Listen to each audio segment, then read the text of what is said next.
Hello, Ryan here with another episode of Try My Darling, and today I'm going to be looking at the Super Famicom Mini. I got mine the other day from Amazon Japan, and been kind of playing around and checking it out, and there's one game in particular on here I want to check out. As you can see, the box arts are different, of course, for these games, but we also have some different games in here compared to the SNES Classic, like this Goemon game, Super Formation Soccer, which I think was released in the West as Super Soccer. Not sure, but then, these are all games that are on there, but there's a Fire Emblem game. Let's see, Super Street Fighter 2 as opposed to Street Fighter 2 Turbo. Let's see. But yeah, this is the game I wanted to look at here. Panel de Pon. And let me check. Okay. I was using the CRT filter. I kind of like it. And I don't usually love CRT filters on retro game collections, but I don't know, I'm feeling kind of good about the old one, the old style filter here, but I'm just gonna go with 4x3. But yeah, Panel de Pon, it was not released in the West in this form, but it was released in the West as Tetris Attack, starring Yoshi and a bunch of Mario characters. So, but this is obviously very different.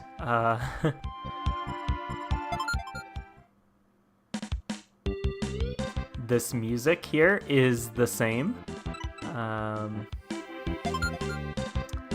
and I'm just going to start by doing some endless mode here.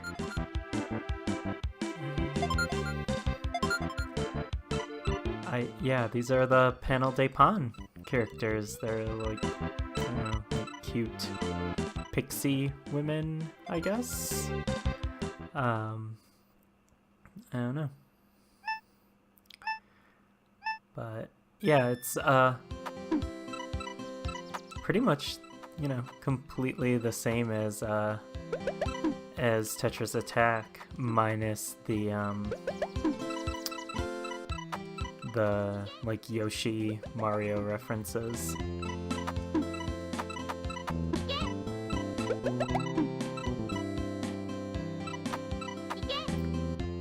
Or I guess if you played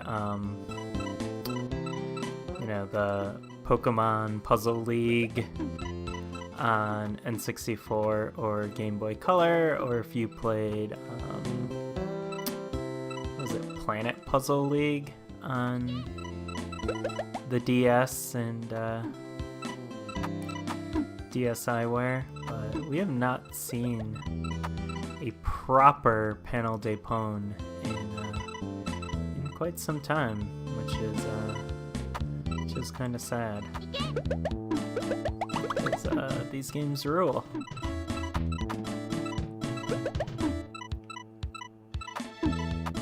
It'd be great to see a really cool version on the Switch. The Switch is an awesome system for puzzle games. I actually don't really have a preference for the branding. I don't really have much connection to this whole Panel de Pon thing. I didn't love the kind of minimalist touch generations style branding for Planet Puzzle League. It felt a little sterile, but the game was still good, so I didn't really mind. It was nice to have that on DS, but I don't know. I like Pokemon Puzzle League. I like Tetris Attack and all the Yoshi stuff. the Yoshi's Island themed characters and everything. It's super good. But yeah, it's just, this is just such a chill and pleasant game to play in endless mode. But I think I'm going to exit out and try, what is this? Score attack. Stage.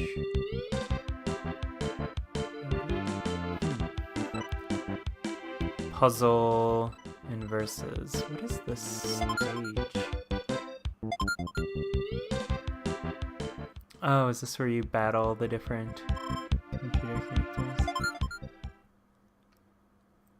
Or maybe not. What is this? Is it? Oh, is it? I wonder if it's like stage clear. Okay, I want to exit this. I want to get to the versus. I do want to do the battle.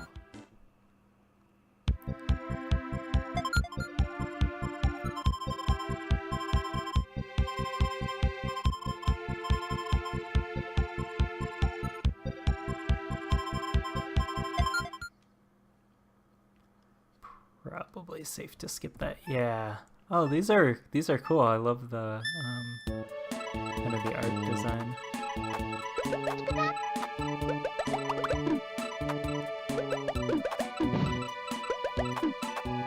This music's pretty great.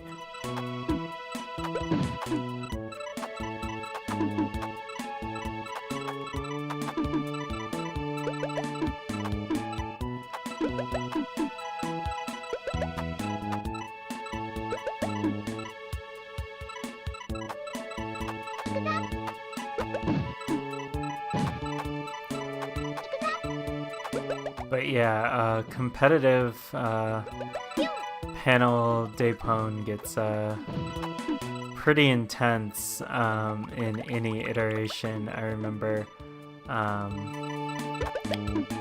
in college, some of my friends and I were pretty into the Pokemon Puzzle League and all mode in that.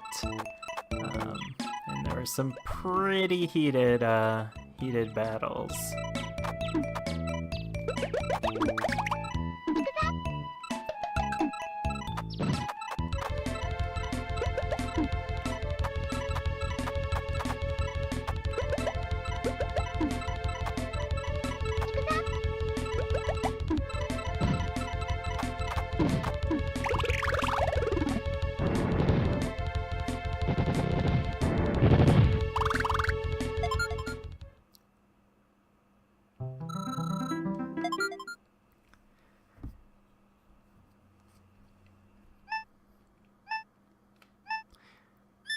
Yeah, so I gotta say, like, I'm really happy with the game selection on the Super Nintendo Classic, but I do feel like it's kind of a missed opportunity not to have included Tetris Attack on there, because it would have been great to have a really solid puzzle game to kind of round out the lineup, because I feel like it's a pretty diverse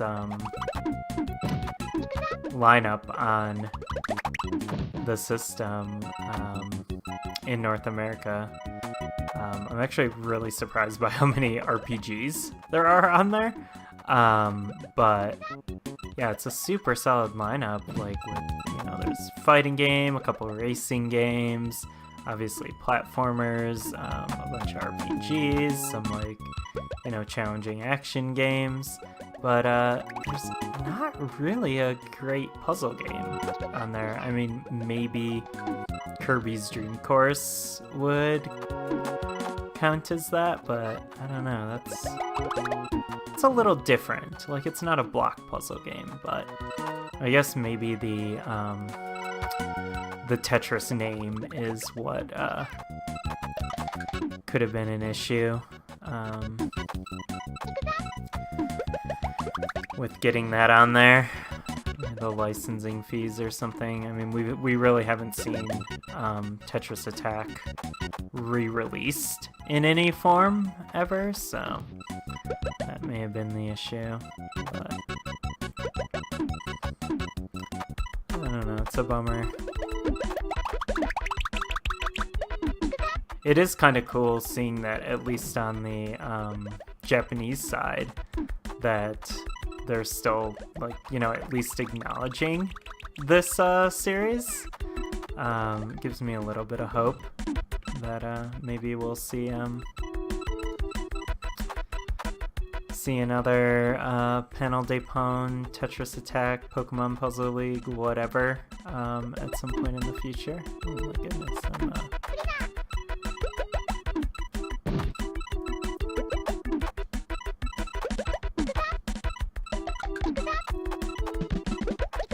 I wasn't paying attention, and all of a sudden, I was getting pretty close to the top there.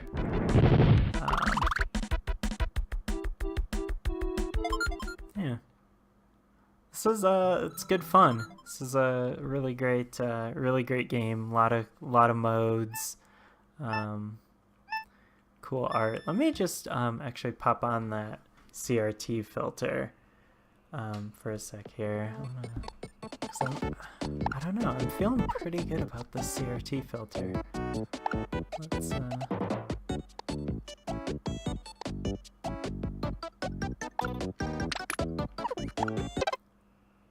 yeah, see, I think that looks pretty dang nice.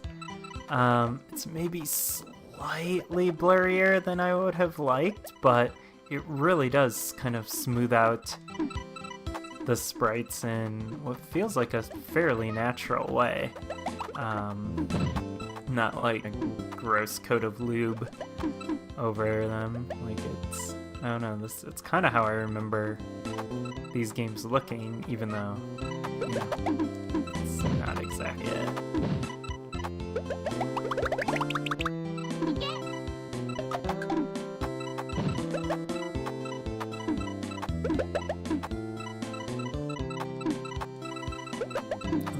Well, I'm going to exit out, and I guess like the other modes aren't too exciting. Yeah, 2-player mode is cool.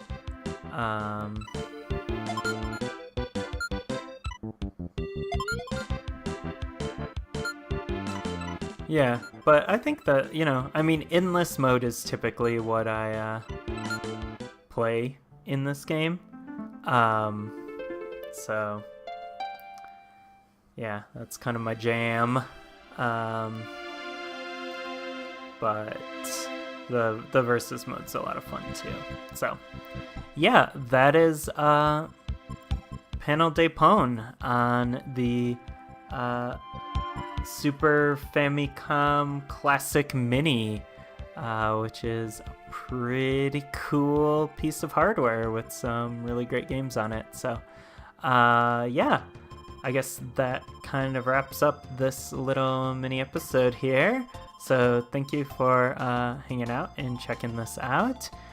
If you want to find me on Twitter, you can at Brandwarf, BRAWNDWARF. You can also check out our podcast over at NintendoFunClubPodcast.com or on iTunes, Google Play, whatever. And yeah, that's about it. Thank you again for tuning in, and I will catch you next time. Goodbye.